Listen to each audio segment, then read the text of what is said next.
Okay, welcome to another video where we'll still be looking at what is cryptocurrency. So in this video we'll be talking about more on cryptocurrency, blockchain technology. So let's get down to what we have for today. So last 2 years, or should I say last 2 years, or 2018, it's more than last 2 years. So 2018, the PayPal, they said Bitcoin or cryptocurrency was the biggest scam that they have ever had, and they are never going to be part of it. In uh, 2020, yeah, 2020, PayPal now enables users to buy and sell Bitcoin. Now, can you see what is happening right here? We said the more people the more people are buying and holding and utilizing the blockchain technology, which is equally being used by cryptocurrency users. So the more people are coming in, the more the technology and the network is getting stronger. Now, look at what PayPal has done. First, they criticize the technology, and now they start using it and complementing it. So that has been what all the new revolutionized technology has been facing, from the internet to crypto, blockchain, and more. So now, uh, what exactly is this cryptocurrency we have been talking about? So, in order for us to really understand this cryptocurrency and blockchain technology, which will be focusing more on the blockchain later on. But first of all, let's get down to what is really cryptocurrency.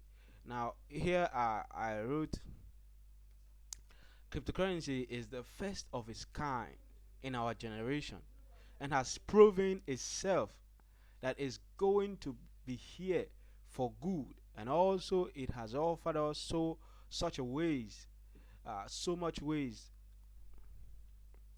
It has offered us a surer way, a better way. It's such a way that uh, any money any money or investing money is quite easy. Okay, now when you hear about cryptocurrency, the first thing that comes into your mind is investment. But cryptocurrency is more than that.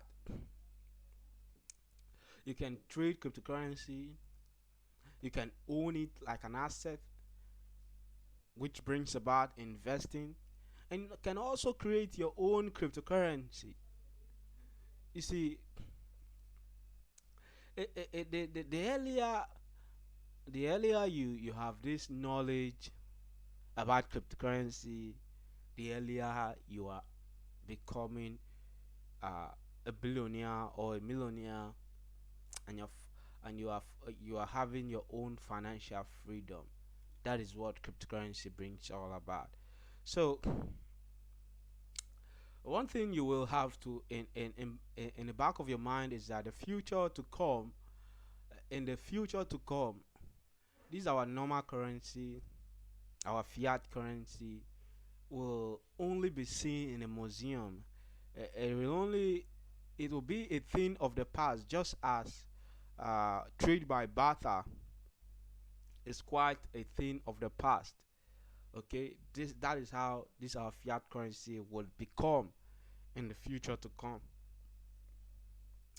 which will entail uh, cryptocurrency as the only form of money. We can also call it digital currency. So I have a picture here where we compare our normal currency, which is the paper money, and the digital money, which is cryptocurrency. And we called we compared them, and we find out that, like we discussed earlier, fiat currency is designed to be spent. It has unlimited supply. It is controlled by the government. It is confiscatable. It is restricted by borders. But in cryptocurrency, you have fixed supply. So let me talk about this. Let me talk about this now. In our normal currency, it is the fiat currency, which is decreed by the government. It has unlimited supply. This unlimited supply means that in this our fiat currency, the government can print in money at any time.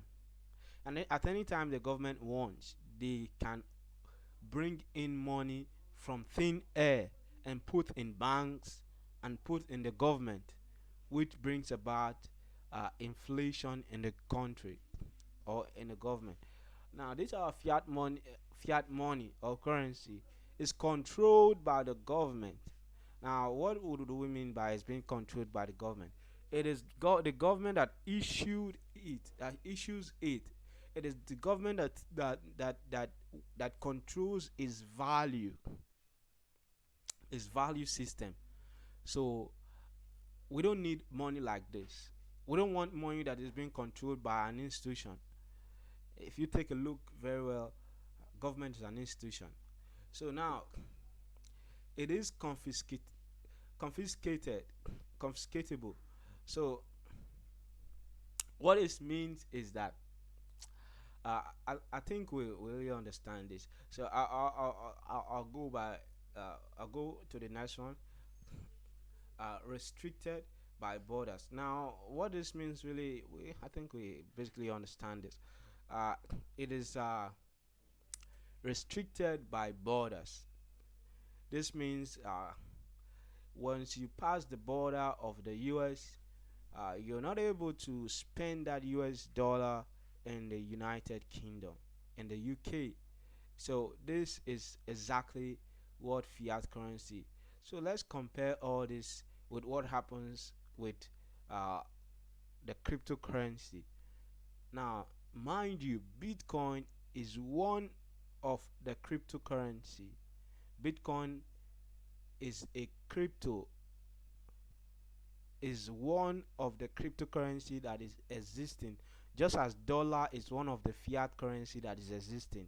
We have dollar, euro, yen, cedis, naira, and all that. So now, Bitcoin is one of the cryptocurrency that exists. So now let's see the features of or how it differs from our normal fiat currency. Now, in our normal fiat currency, we have unlimited supply. Now, crypto has fixed supply. Now, it is permissionless. It is not controlled by the government. It is not controlled by anyone. Rather, it is controlled by everyone in the world. Now, it is unsizable, meaning it doesn't like, let's say, how do I put this? It doesn't say, oh, because so many people have uh, uh, because of so many transactions, the ledger is filled up, or uh, the ledger can't contain much more transaction. Okay, the ledger now is held by so many nodes, so many computers, so it has enough space for eternity to store up transactions. Unlike transaction of 30 years old can also be recorded and still be searched for 30 years later and find it. So in censorship resistance, this is the security aspect of the cryptocurrency. It has so much security to the extent that no hacker can hack your money while in your wallet. Your wallet is like your bank account. Okay, so this image is explained. So let's dive in further about crypto without wasting much time. So cryptocurrency are form of money, a digital money, like we have said earlier, that exists only in the online world with no actual physical form. This is clear. Now, they were created as an alternative to traditional money. The US dollar pounds, euro, and others, and gain popularity for their forward looking design, growth potential, and anonymity anonymity. Their, should I say, their security, their privacy, their vault. Okay, so now let's read further. We're taking a look at our book here. Okay, so we're using our book to explain all these things about crypto. Now, one of the earliest, most successful forms of cryptocurrency, Bitcoin, came out in 2019. By December 2017, now the value of a single Bitcoin, I'll take it again. One of the earliest, most successful form of cryptocurrency, which is Bitcoin. Like I said earlier, Bitcoin is one of the cryptocurrency that has existed. So one of the earliest, most successful forms of cryptocurrency, called Bitcoin, came out in 2019.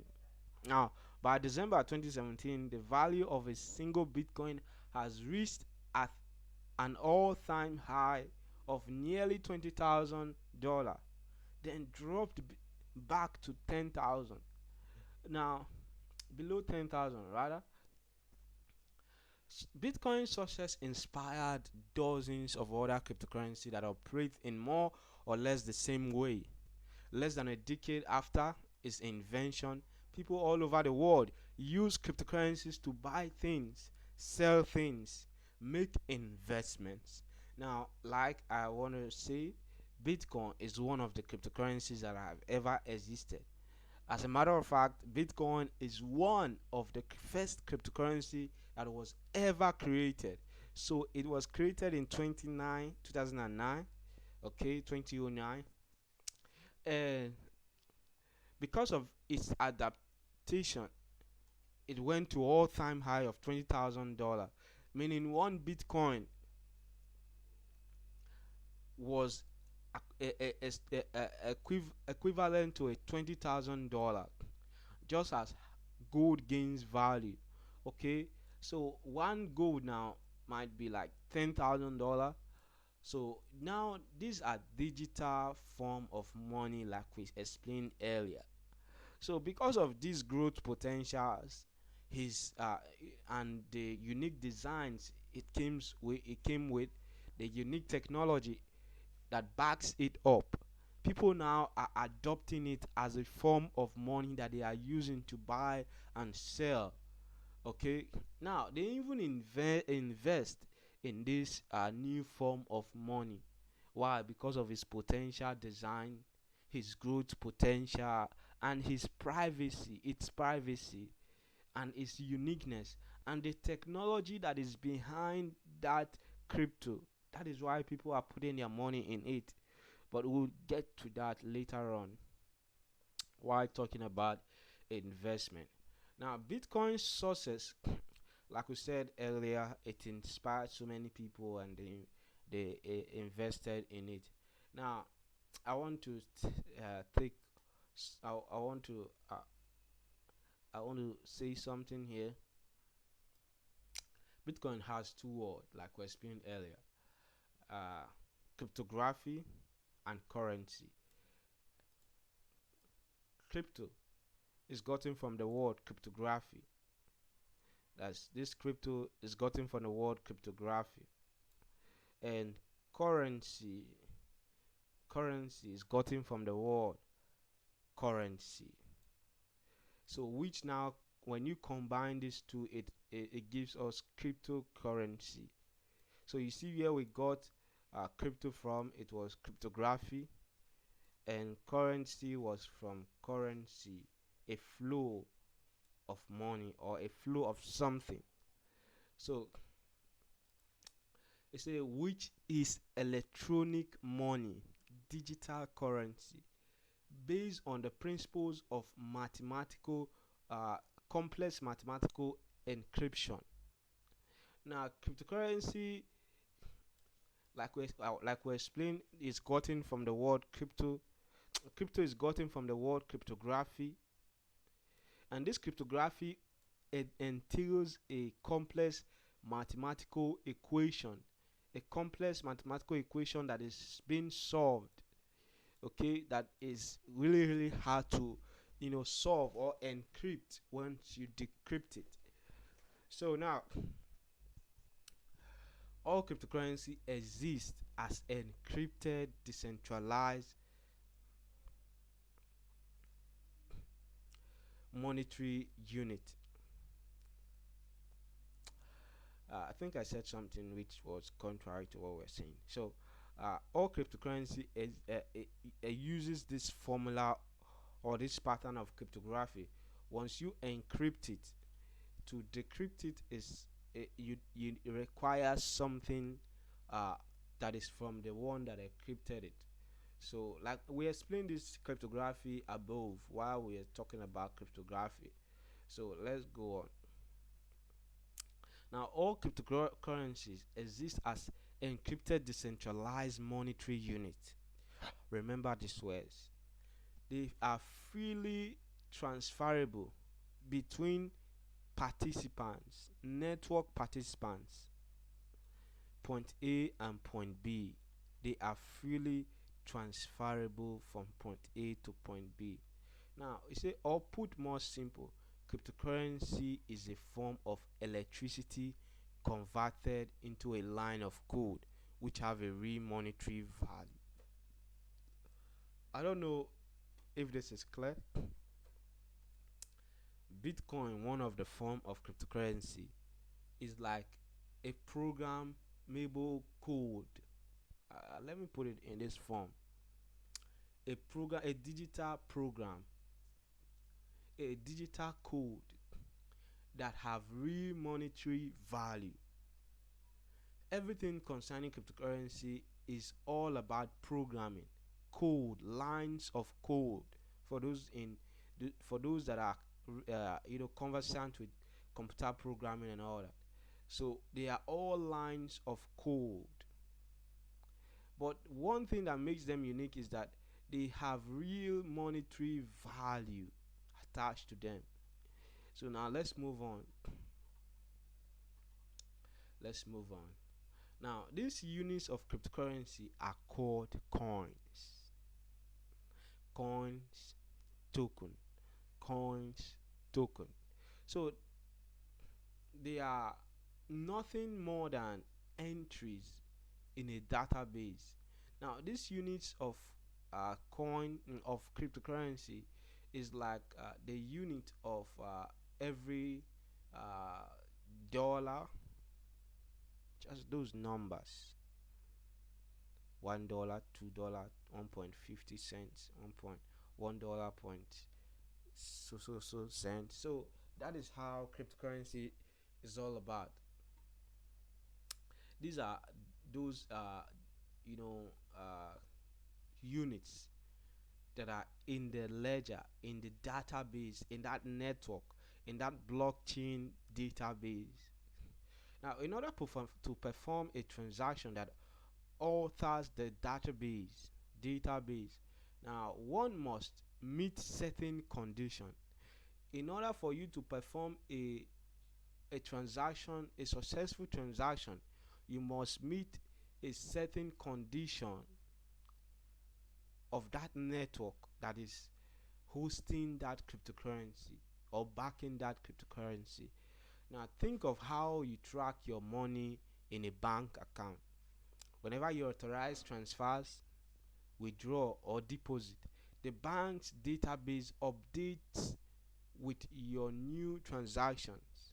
The banks now put in a new database that yes, this person has withdrawn a certain amount from his account and it is left with this, or the person has deposited a certain amount and and now the money in his account or her account has been topped up. So uh, or the person has transferred a certain amount of money outside his account. So to make the account less lower than what it is, or higher than what uh, it is. So now it's the same thing in crypto. Let's read further. Now, cryptocurrency work in a similar way, but with a decentralized database. This means, okay, unlike traditional currencies, cryptocurrency like Bitcoin, one of the cryptocurrency, aren't backed by a specific government or bank. There is no government oversight or central regulator of cryptocurrency. It is decentralized, meaning it is managed by multiple duplicates of different computer, also known as database, that simultaneously, I mean immediately or togetherness, they work and make sure that database works successfully. Now, the cryptocurrency database functions as a digital ledger. It uses encryption to control the creation of new coins and verify the transfer of funds. All the while, the cryptocurrency, which is all cryptocurrency, one of the Bitcoin, which is also one of the cryptocurrency, and its owners remain completely anonymous. Now, this cryptocurrency database, they record your transaction, while you that owns that transaction, you are not known by the database.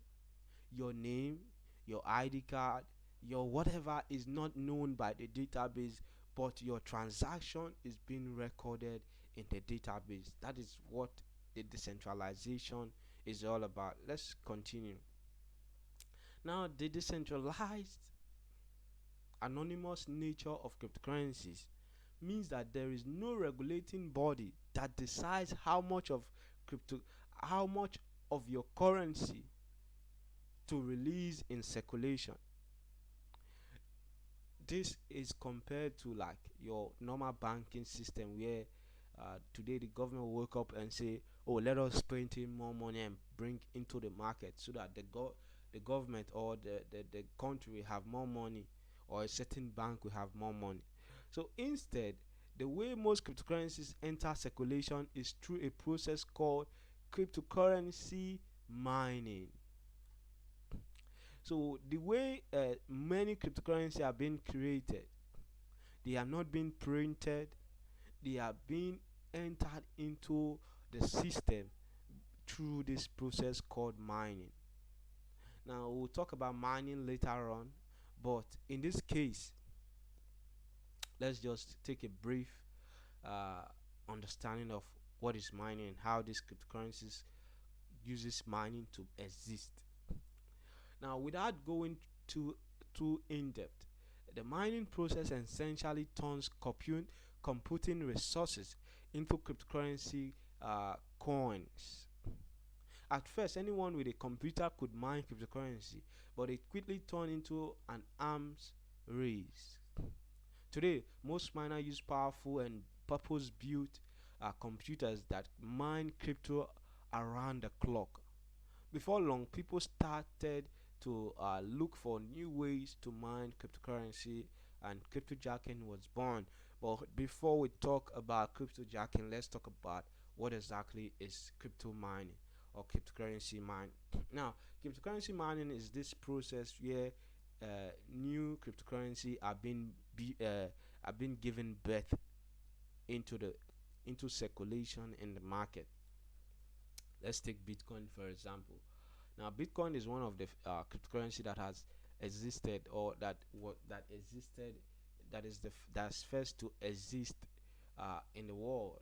So now, before any Bitcoin will enter into circulation, so the total circulation, or the total amount of Bitcoin that will ever exist in the world is 21 million Bitcoin. Okay, now for this 21 million Bitcoin to ever exist, we need people like these people called the cryptocurrency miners or cryptocurrency mining. So the miners need to dig in new crypto new Bitcoin to come into circulation in the market.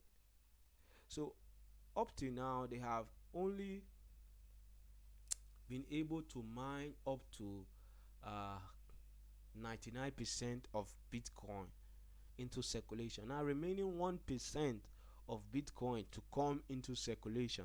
So, these people called miners, how do they mine this Bitcoin into circulation? Remember this process. It said they turn computing resources into cryptocurrency coins. Remember, the unit of cryptocurrency is coins. Now, the computing resources we are talking about is a special built computing uh, system that is specialized, and it is really expensive, and its specialty is to program, is to on its own create something new, a cryptocurrency or a program, a line of code that is new. So it takes some energy, some time, and some process to be able to mine any cryptocurrency into existence or into circulation. So for any crypto miner to be able to finish the process of mining a cryptocurrency, so now for you to be able to do that, you are being rewarded with a certain amount of cryptocurrency as a miner. Now remember, a miner does not work alone. That is why it is decentralized. We have a group of miners that uses this heavily expensive, specially built computing resources to uh, to build in or bring in cryptocurrency coins into this into circulation for people to be able to buy, sell, uh, use it, invest, and whatever they are going to use it to do. Now it now represents a medium of exchange value. So now let's talk about cryptojacking. Now cryptojacking was born because of these powerful special built computers. So programmers have seen that maybe they cannot afford to get these special built computers. So they now target many computers that are 100% uh, you know on and are internet connected. So what they do is that instead of buying or paying for these expensive mining computers, these people, these hackers, they infect our normal day-to-day computer, normal regular computers, infect them with some virus, with some hacking system, and without us knowing, they are using it to mine cryptocurrency. Now you might be searching for some certain things, and you just click a certain link. For those link you have clicked, a miner out there has, or a hacker out there has tapped into your computer without you knowing. You will be doing other things. So this miner is able now to use your computer to mine cryptocurrency. Not only your computer, like so many computers, to mine cryptocurrency in his own computer. Then mining cryptocurrency and uh, mining new cryptocurrency into circulation or in the market. And now this is a really bad way, because your computer will be heavily manipulated and will be you know uh, so much stressed out. You find out your computer is really hot at all times. You don't know that when someone you might be doing something else, but as long as it is connected to the internet, someone is using it without you knowing. Okay, so this is what exactly is cryptojacking and crypto mining. Now the miner's job is not only to bring crypto into existence, they are also there to validate systems, validate the network transactions, if those transactions are fishy, are good, or they are bad. Okay, so we'll go more in depth in mining cryptocurrency just in a bit. So in the next video we'll be talking more on cryptocurrency.